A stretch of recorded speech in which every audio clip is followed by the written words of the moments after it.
今日呢，我哋嚟試一間阿拉伯風格嘅咖啡。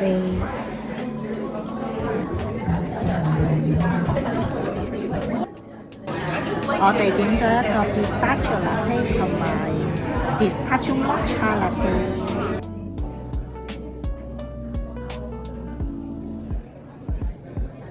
我得影一格先，我唔要呢個，呢度啦。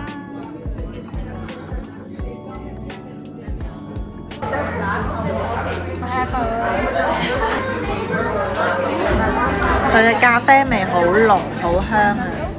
跟住呢，我嗌咗少糖，所以佢唔會太甜，非常推薦少糖。唔錯嘅，好味。佢 matcha 味好濃。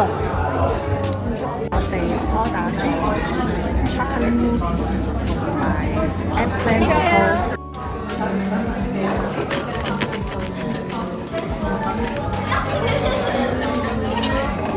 好味，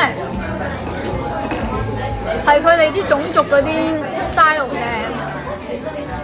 佢個 toast 整體比較硬嘅包，就唔夠鬆軟同香脆，但係佢上邊啲 filling 咧就好好食。佢係酸酸甜甜咁樣，佢用醋去浸咗嗰個 eggplant，用 caramelized onion 啦，咁同埋佢啲 yogurt， 咁啊加啲烘乾咗嘅洋葱乾，幾香嘅。要自助咁樣搣開佢。哎呀！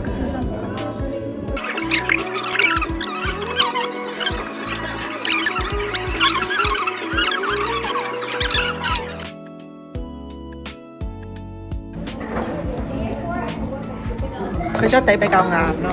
如果佢可以中間整到一個好似啲生態放豬咁樣就會好好多，冇想像中咁甜，但係就一啲都唔 mousse 咯，有啲渣渣地咁嘅感覺。